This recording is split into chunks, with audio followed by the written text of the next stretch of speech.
good, y'all? Welcome to my review of this week's episode of My Hero Academia. Now, some of y'all may wonder why is this review up so late? Because you guys know when I upload my reviews, it's usually around noon, around that time, not around nearly almost like 6:30. And when my Dark Tower movie review comes out, you'll find out the exact reason why why this review and the Reflection review are up so late and a lot later than I usually do. So when those reviews out, so when that review comes out, you'll see it. Why this review is up so late. So yeah.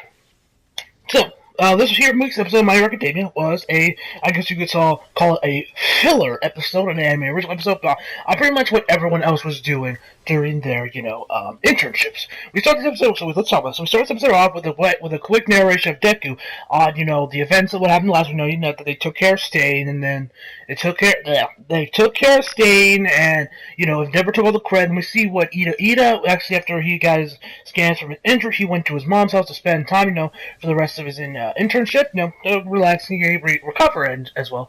And Todoroki, he didn't have much interest, so he left, and he just went back to his internship with Endeavor. And he did that mostly just because, he needs to learn what he can from this number 2 hero, as well as to see what the face Endeavor has, knowing that he was credited as taking care of Stain when he did absolutely nothing.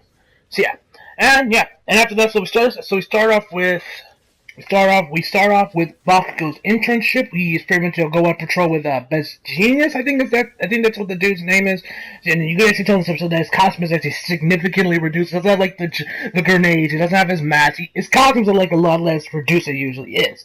And he pretty much said like, why do we go on patrol? Blah blah blah blah blah blah. And my man Bakugo's like, if we see a villain, we take care of him. We take care of him. He's like, no, we do it to give people the public peace of mind. And that's it. There's these 3 middle school girls, I'm guessing. They're like, oh, best genius, yeah. And then these 3 kids see Baku, and they're like, hey, that's the kid. And they're like, oh, is he top of the sports? No, it was back in season 1 where he got captured by that villain. Looked like he was about to cry. And my boy Baku, his hair gets, back to what he used to be. And he's like, I didn't. He's and pretty much just like yelling at these kids, like, that didn't happen. I wasn't crying. I was just thinking of a plan. Blah blah blah blah. And the kids are scared shitless, and they're crying. And he's like, best genius is like, you're too. And then he's like, to take care of it, he's like, look, kids, I will become the number 1 here, so there's no reason for you guys to worry. They're like even more scared. He's like, Gotcha, you're way too proud. You're like Vegeta. It's like Vegeta with his pride, where he will not back down from anything. So yeah, and then we go to Uraraka's, I believe, and pretty much her training, and pretty much we saw of her was pretty much just, I forget his name. I think it was like Gun something.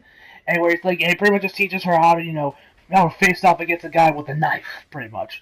And after that, we see Momo, which for Momo's we just see, what we saw a couple of episodes ago with her internship was pretty much just her, just her pretty much making those girls the heroes, I forget her name, her secretary, pretty much. She's like, taking autographs and shit, and she's like, and they're not really doing anything that would actually help Momo become a better hero, like at all. And then we see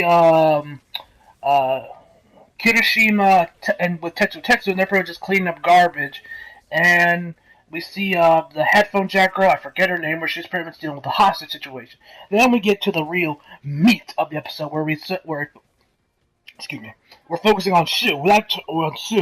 And that's where the predominant amount of episode is. That was kind of like the other ones were just showing what they accrue. The Sue was the main focus of this episode, and her internship was they're on a boat with I believe his name was Sirius, who is a girl that's pretty much helping out Uraraka clean up the ship. And she's talking about and she's talking about something like when she first came here, she was pretty much just the dude's secretary, which I believe the dude's name was Selkie, who is the captain of the ship. She was pretty much she is his sidekick, and she was really just having him clean his underwear, clean up the floors, and all, and the usual, I guess, sidekick-like thing, other than helping people, I guess, or helping them out. And then they get a call from the Coast Guard. That there's these stowaways, trying to smuggle in drugs So they go on their ship. They go out to sea. Then they take care of him.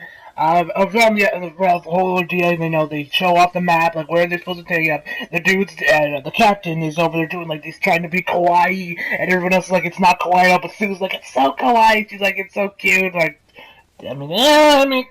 whatever. But yeah, they're going on the ship. They find the ship, which is actually a decoy. They're looking for the ship. The Coast Guard tell them like, hey, there's a ship in your area. Go investigate it. They investigate the ship. There's no cargo, any of the cargo there that's missing. But there's just one area right in front of them that they need to open. That they ask them to open and check out. Which they do open. They get the villains, the bad guys, I guess, of this episode.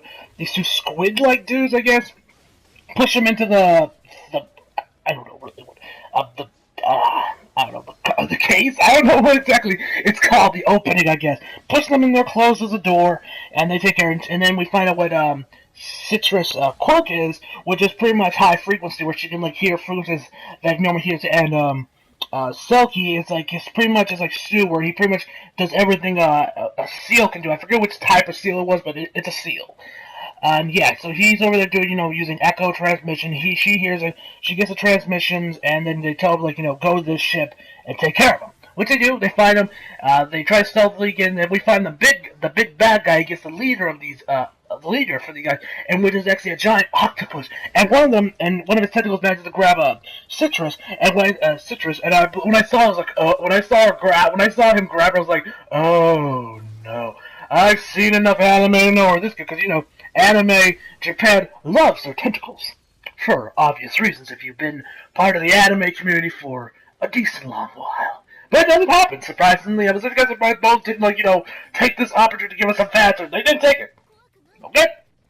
I mean, that's kind of weird. I was like, oh, well, he's just grabbing her. No, nothing sexual is going down at all. Interesting. Yeah.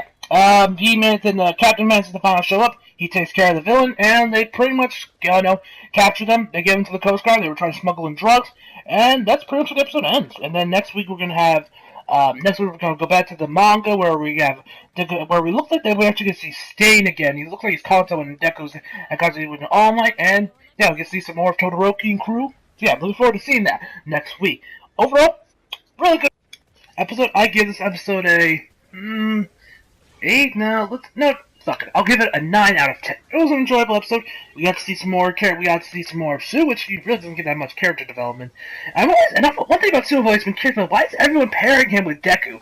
I mean, other than the fact that they both have like green hair, and they had this one, and they were like helping each other out in season 1 on a boat.